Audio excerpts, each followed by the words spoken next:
The subject we're going to talk about today is the blueprint of the U.S. Asia-Pacific strategy and its influence.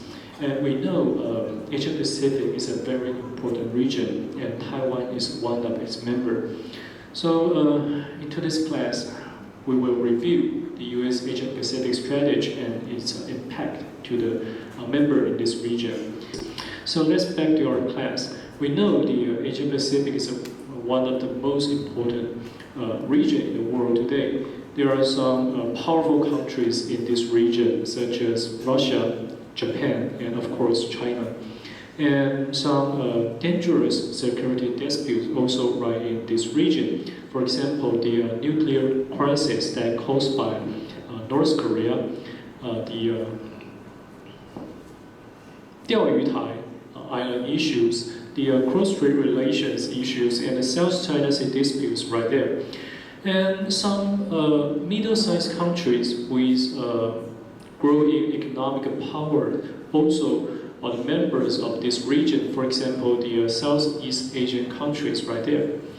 And as a superpower and located at the other side of Pacific Ocean, the United States has continues to participate in the regional affairs of Asia-Pacific in past few decades and regarded as a crucial issues of its national security.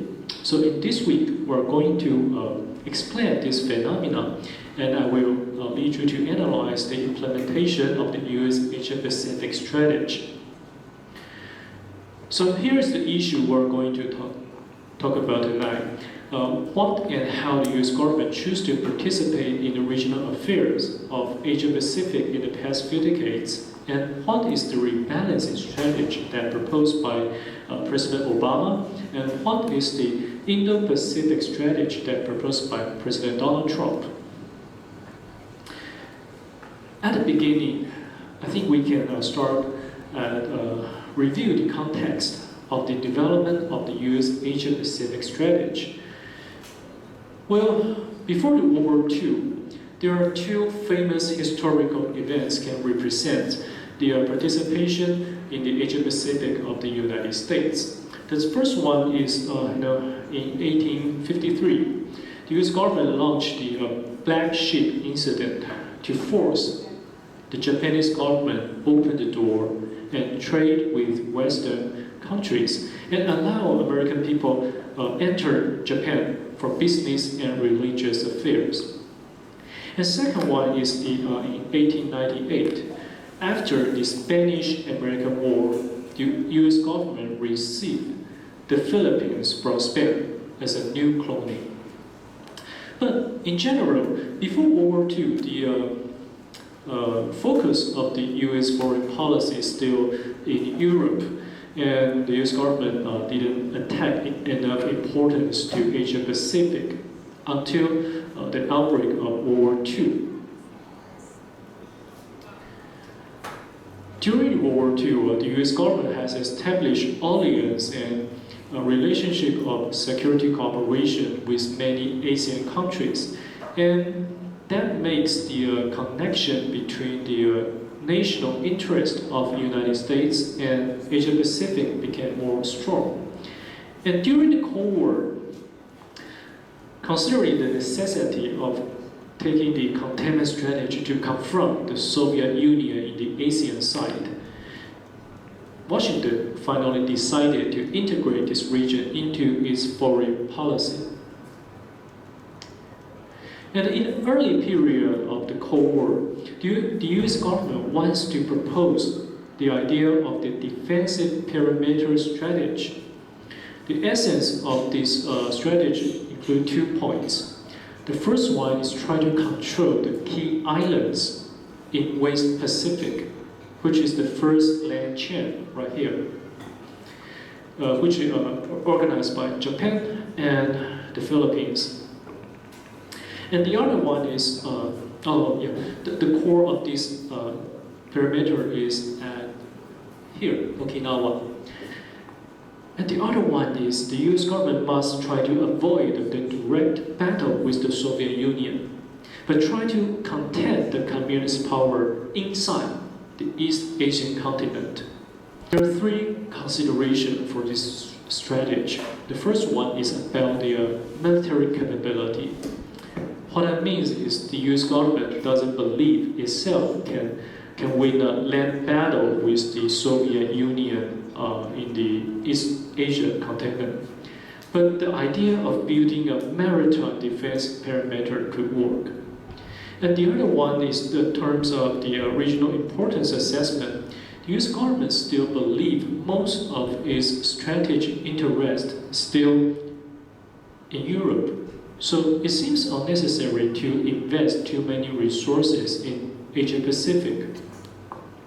And the third, in terms of the prediction of the regional prospects, the US government believes the Sino-Soviet relations will be deteriorate very soon in the near future. So what the US should do is stay right here and save resources and wait for the opportunity. However, the implementation of the defensive perimeter strategy is actually not very well, because the US government eventually violated the fundamental principle of this strategy, which is trying to build a maritime defensive perimeter, saving resources, stay right there, try not to interfere the things happening inside the East Asia continent. No, the US government eventually decided to interfere in South Korea, Taiwan, and Vietnam, and which caused the strategic overexpansion. Well, the US government chose to do that because of two reasons. The first reason is Washington believed Taiwan, Vietnam, and South Korea, all those three places have some kind of strategic importance. For example, Taiwan's geographical location has crucial strategic value, especially for the US Army in Japan. And the survival of the South Korea's government is related to the reputation of the United Nations, since it was established with the support of UN Assembly. And Vietnam is the front line against communist power in Southeast Asia. And the other considerations of this strategy is the risk of domino effect. If you look back at history, at the time, those three countries, Vietnam, Taiwan, and South Korea, were all ruled by democratic regime. So, if the US government choose to do nothing when those countries facing the threat and invasion from communist countries, then the allies of the United States will question its determination of counter communism and its strategic credibility. Well, the US intervention in South Korea, Taiwan, and Vietnam lead to a great increase of the investment of strategic resources in Asia Pacific. We know the US government wants to help Taiwan to confront with mainland China, the PRC, People's Republic of China. And the US also joined to a regional war, the Korean War and the Vietnam War. And we know the US lose the Vietnam War. The failure of the United States in the Vietnam War has not only caused the financial and military damage, but also undermined its overseas strategic credibility. So, fortunately, the defensive perimeter we mentioned before, which organized by South Korea, Taiwan, and the Philippines, which basically is the first island chain, has survived and helped the US to against communism power in East Asia until the end of the Cold War.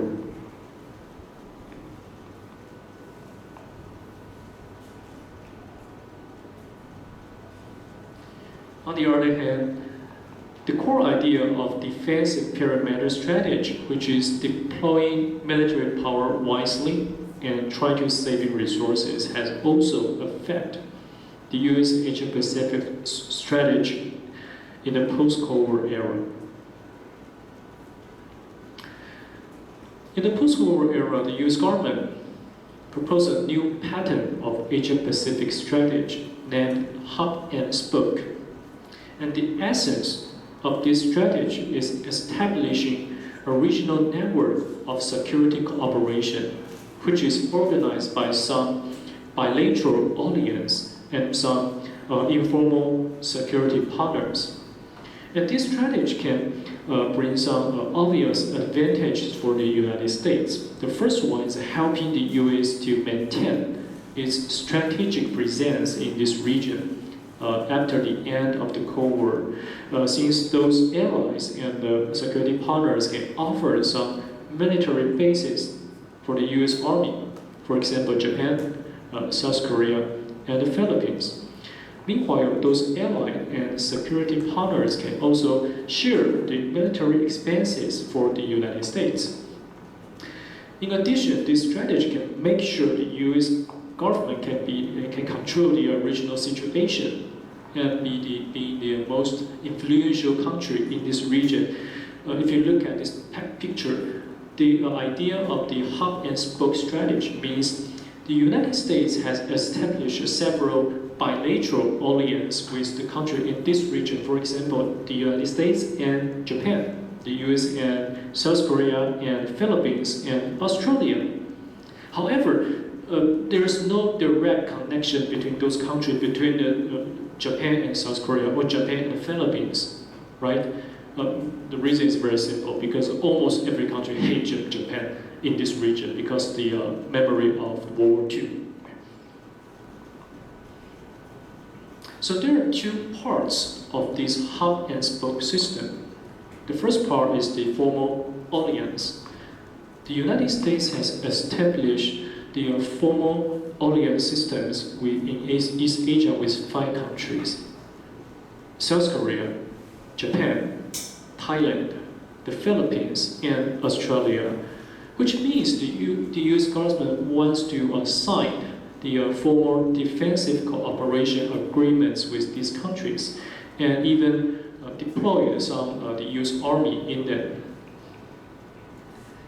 And the other part is the security partners. Although the US government doesn't sign the formal agreements with the countries like Indonesia, Taiwan, Vietnam, and Singapore, but those countries also has a very strong relations with the United States in terms of security cooperations. They will, hold the military exercise together, sharing the intelligence. And one of the most important elements of the US Asia-Pacific strategy in the post-Cold War era is about China. China's rise in the post-Cold War era has caused serious anxiety in Western countries. The US government also gradually regards China as a regional competitor for 2 reasons. The first reason is about the ideology. We know that China is the biggest, the largest undemocratic country in the world today. And which means the Chinese government has not only refused to accept the value like democracy or human rights protection, but also choose to took the bloody repression in the student struggle in 1989. You may have heard that. Yes, Tiananmen incident. Yeah. So those situations has led to some resentment of American political elites. And the other reason is about the military power. The Chinese government has developed its military power actively after the 1990s, and it even wants to threaten Taiwan's government through launching the missile to Taiwan Strait in 1995 to 1996, right here, Keelung and Kaohsiung. So those situations makes the United States and Japan started to regard China as a potential threat to the regional security. Okay, so we just mentioned that the United States has focused on China because The U.S. government has regarded China as a strategic competitor because of the difference of ideology and China's development of its military power. So, for those considerations, the Bush administration, President George Walker Bush, who took office in 2001, has not only referred China as a strategic competitor publicly, but also sold a large number of weapons to Taiwan. However, the outbreak of the 9/11 terror attack has forced the U.S. government to shift its strategic focus from Asia Pacific to the Middle East in order to counter terrorism. So it has to terminate the containment toward China. And I remember we mentioned last week the global war on terror that launched by President Bush spent almost 7 years. And the massive military expense of it and the lack of financial supervision has caused the financial tsunami eventually at the end of 2008. So President Barack Obama, who took office in 2009, and his Secretary of State, Hillary Clinton, they believed the United States should shift its strategic focus back to Asia Pacific again in order to save the U.S. economy and deal with the challenges from rising China. The political situation that Obama administration faced after it took office in 2009 has 3 main features. The first one is after the efforts of counterterrorism for almost 7 years, the threat of terror attack has already eased. And the second is the U.S. economy is forced into a serious recession. It's terrible. And because of the impact of financial tsunami, it's just like a Great Depression that once happened in 1929. And China has expanded its diplomatic influence in Asia Pacific just when the U.S. government dedicated to counterterrorists in the Middle East. So the Obama administration believed that the U.S. should promote the participation in Asia Pacific in order to protect the national security and interest of the United States. Thus, it proposed the idea of the rebalancing strategy.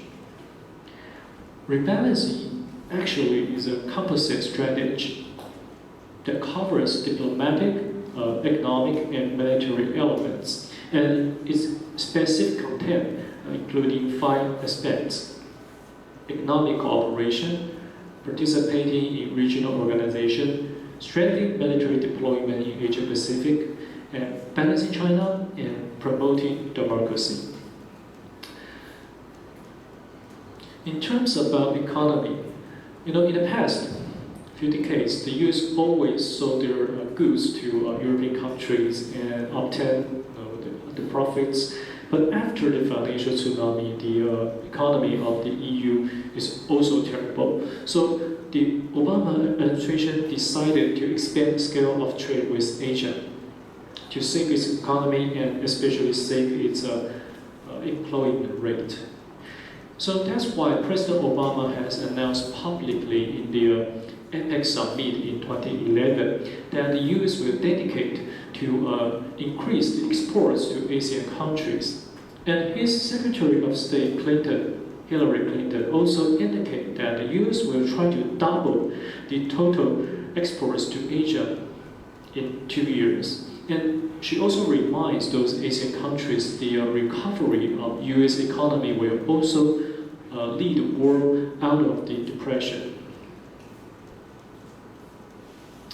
In terms of participating in the regional organization, unlike the disregard of Bush administration to the regional organization in East Asia, President Obama and his administration has participated in the operation of ASEAN very actively since it took office.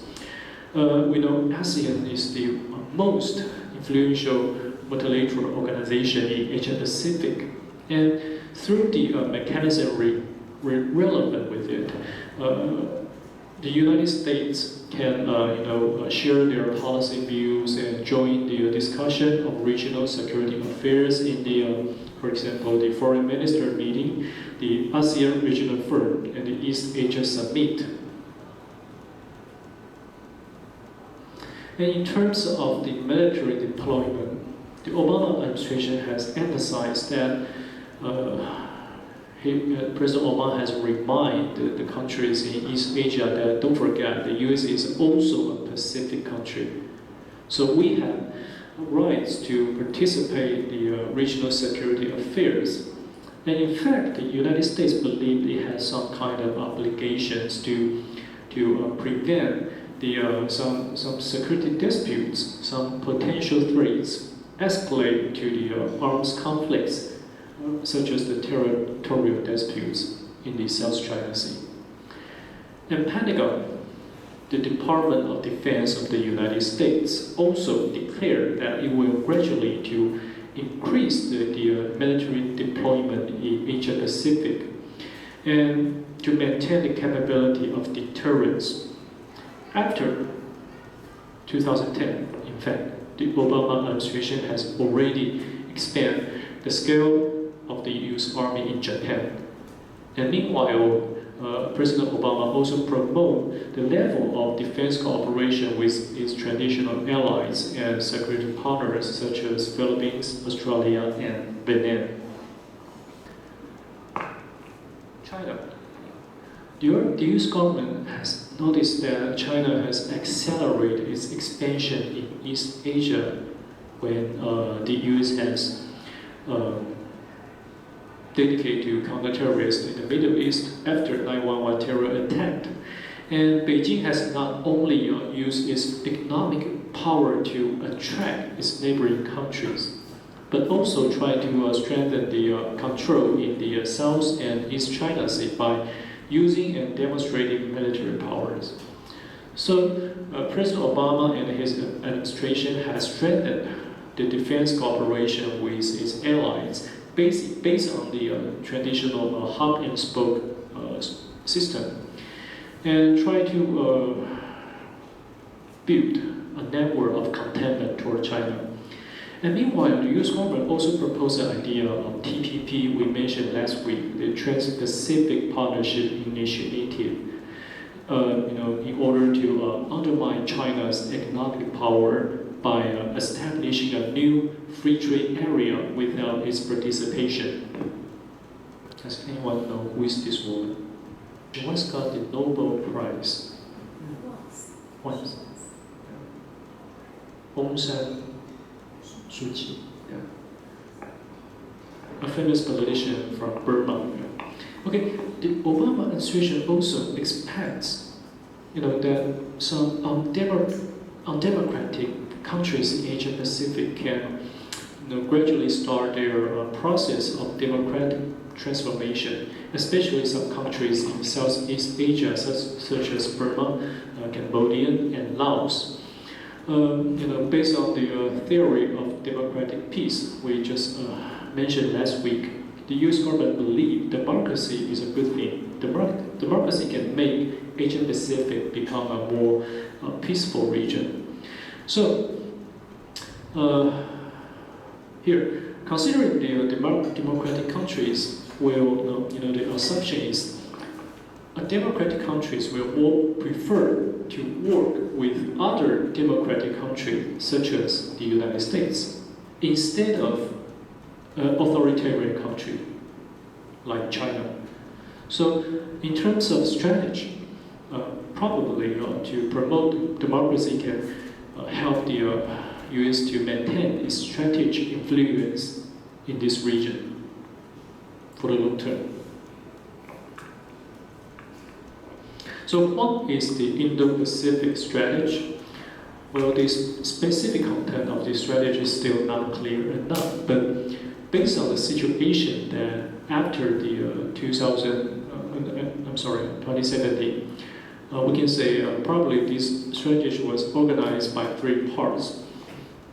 First is the Trump administration is trying to extend the range of its Asia-Pacific strategy from East Asia to South Asia, especially you try to work with the country right here, India. Since it believes India is a democratic country and with unresolved territorial disputes with China, right here. And so Trump administration believes India can be a reliable partner of the United States in Asia Pacific. So that's why the US has signed several military cooperation agreements with Indian government. And the other one is the style of its foreign policy of the Trump administration. What that means is President Trump always believed bilateral alliance is much more simple than multilateral coordination. He doesn't believe the mechanism like the United Nations or ASEAN or European Union can really work. So after he took office, the United States has reduced participation in ASEAN, but meanwhile promote the security cooperation of its allies as Japan and Australia, especially with Japan. We know President Trump has a very good relations with Prime Minister Abe Shinzo. And the third one is the Trump administration has enhanced the containment toward China, not only depend on the military deployment, but also use some economic tactics.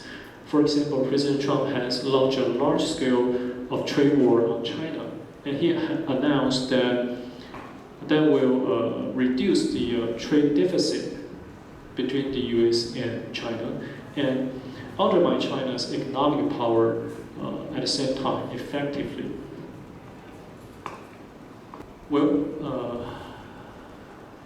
I think it's too hard to predict if this Indo-Pacific strategy can balance China and protect the national security and interest of the United States in Asia-Pacific or not.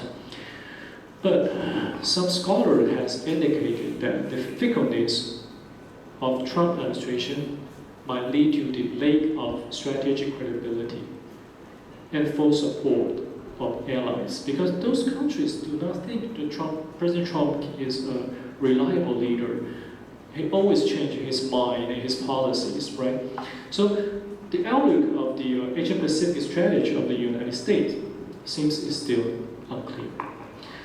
Okay, at the last of this class, I would like to share the other short video with you guys. The video is about a short speech made by Mike Pence, the Vice President of the United States. And the Vice President Pence also has been referred as the only normal person in Trump administration. And in this speech, he has elaborated the policy attitude of the Trump administration toward China and Asia Pacific. And he also mentioned the U.S. policy attitude to Taiwan. You can see in this speech, Mike Pence has publicly defined China as the major competitor to the United States. But in fact, I think it's more like define China as a major enemy to the United States. Now, in the past, people used to describe the Sino-American relations as a CC relations with a cooperation and competition. Meanwhile, at the same time, but you can see in the future it probably will become more competition and less cooperation, and it will make the scenario of Asia Pacific more unstable and unpredictable. Okay, I think we are done tonight. Thank you for your attention. Class dismissed.